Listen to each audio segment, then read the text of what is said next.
ओम जपा कुसुम समकासम काश्यपेयम महादुतिम तमो अरिम सर्व पापघनम प्रणतो अस्मिन दिवाकरम।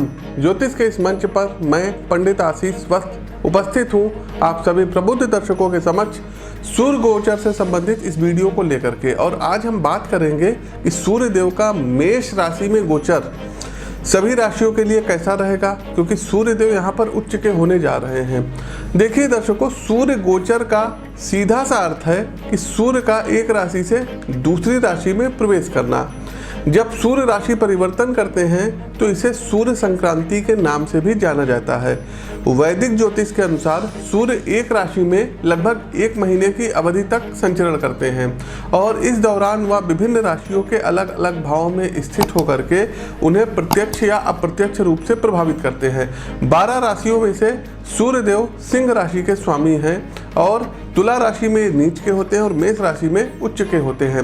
वैदिक ज्योतिष में सूर्य को आत्मा का कारक माना जाता है, सूर्य को पिता का कारक माना जाता है। किसी भी व्यक्ति का आत्मबल कुंडली में सूर्य की स्थिति से ही देखा जाता है। सूर्य अग्नि तत्व, क्षत्रिय वर्ण, लाल रंग के प्रतीक और पूर्व दिशा के स्वामी माने जाते हैं। हमने आपको पूर्व में भी बताया कि ये मेष राशि में उच्च के होते हैं और तुला राशि में नीच के होते हैं। चंद्रदेव हो गए, मंगल हो गए, गुरु हो गए, ये सूर्य के परम मित्र हैं, जबकि शुक्र, शनि, राहु और केतु ये सूर्य के शत्रु ग्रह माने जाते हैं। वहीं राजकुमार बुध ग्रह के साथ ये समभाव रखते हैं। हिंदू धर्म में भगवान सूर्य को जगत पिता कहा जाता है। सूर्य देव को अपार शक्ति वाला ग्रह माना जाता है, बहुत ही पावरफुल ये ग्रह होते हैं। ज्योतिष के अनुसार सूर्य देव को कार्यों में सफलता प्रदान करने वाले और विभिन्न स्थानों पर उच्च पद प्राप्त करने वाले कारक ग्रह माने जाते हैं। सूर्य देव जब राशि परिवर्तन करते हैं तो सभी राशियों पर इसका बहुत ही असर देखने को मिलता है। सूर्य ग्रह इस बार दर्शकों 14 अप्रैल 2021 बुधवार दिन रहेगा और दोपहर 2:23 पर मीन राशि से निकल करके और मेष राशि में ये आएंगे और 14 मई तक इसी स्थिति में रहेंगे। तो तमाम कुछ होने वाला है।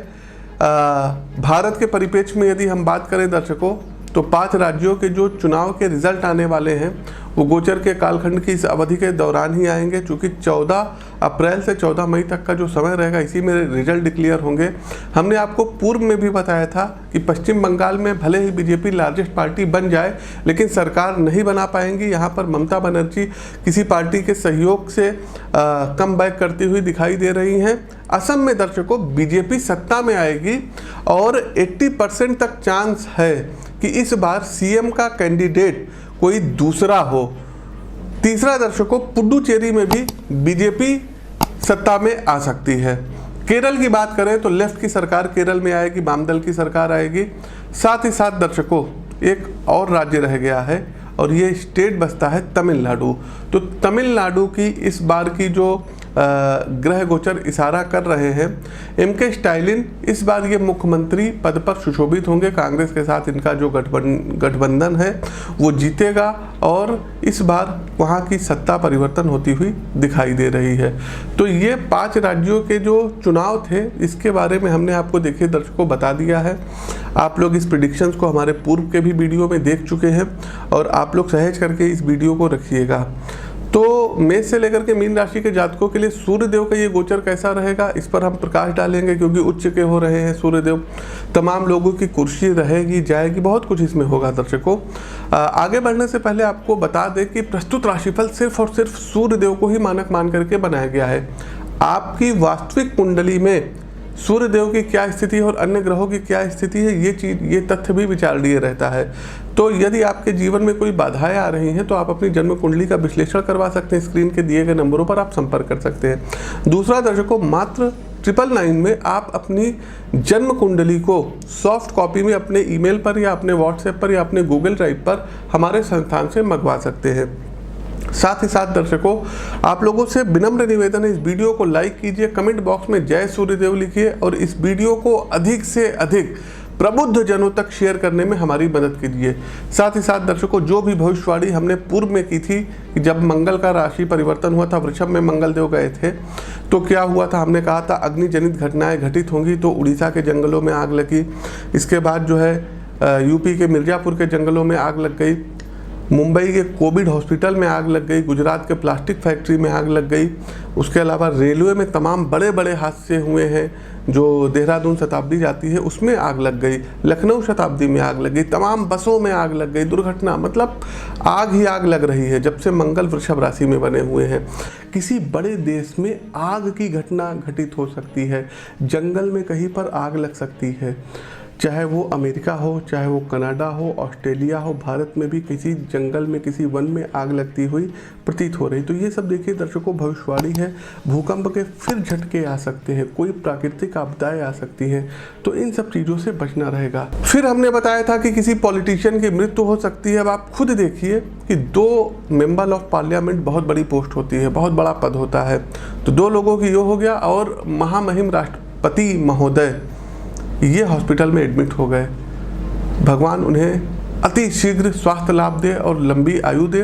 प्रिय दर्शकों, किसी पॉलिटिकल लीडर का इस दौरान जो है ये जान जाइए कि हार्ट अटैक हो गया या किसी चीज़ की मतलब जो है बीमारी के कारण मृत्यु के योग बन रहे हैं। साथ ही साथ दर्शकों, हमने एक प्रेडिक्शंस और की थी, और ये प्रेडिक्शंस अर्थक्वेक को लेकर की थी, जो है भूकंप को लेकर के की थी, उसका भी अंश आप लोग देख सकते हैं। और एक बात और बताएंगे, आप लोग थोड़ा सा सतर्क रहिएगा, क्योंकि 28 फरवरी के पहले पहले कोई एक बहुत तगड़ा भूकंप भारत में आ सकता है। पाकिस्तान हो गया, अफगानिस्तान का क्षेत्र हो गया, नेपाल हो गया, चाइना का कुछ क्षेत्र हो गया, अरुणाचल प्रदेश हो गया, इंडिया की यदि हम बात करें अरुणाचल प्रदेश हो गया, हिमाचल हो गया, आपका क्या कहते हैं चंपारण साइड में भूकंप आ सकता है, उत्तराखंड में आपका भूकंप आ सकता है, दिल्ली भूकंप से कांप सकती है। और दर्शकों एक बात बताना चाहेंगे, जम्मू हो गया, लद्दाख का क्षेत्र हो गया, यहाँ भूकंप आ सकता है और बहुत तगड़ा भूकंप आएगा। तो थोड़ा सा आप लोग आगाह रहिएगा, स्वस्थ रहिएगा, सुरक्षित रहिएगा। साथ ही साथ दर्शकों, हमने प्रेडिक्शंस की थी कि देश में कोई वायुयान जनित घटनाएं घटित हो सकती हैं, और 17 मार्च को एमपी में एक MiG-21 क्रैश हो गया और उसमें एक हमारे जवान की शहादत हो गई। एग्जैक्ट नहीं, लेकिन मे भी ये हद है, मतलब ये बिल्कुल सत्य है। आज चूँकि ये जो वीडियो बन रही है तो 11 तारीख है, और ये वीडियो लगभग अपलोड होगी मान के चलिए 20-22 फरवरी में। तो कोई ना कोई वायुयान से संबंधित किसी देश में घटना हो सकती है। हमने दर्शकों ये भी कहा था कि सेना के ऊपर कोई अटैक हो सकता है, कोई आतंकवादी हमला हो सकता है, और छत्तीसगढ़ में जो आतंकवादी हमला हुआ है, जो नक्सली हमला हुआ है, आप उसका भी अंश देखिए। एक बात और बता दें दर्शकों, भारत के लिए बहुत ही ज़्यादा चुनौतीपूर्ण समय होगा। कोई बहुत बड़ी हिंसक घटनाएं घटित हो सकती हैं, विस्फोट से संबंधित कोई चीज़ भारत में देखने को मिलेगी, कोई आतंकवादी हमला हो सकता है। साथ ही साथ कहीं आपको जो है दिखाई पड़ेगा कि किसी का मर्डर हो गया अचानक से।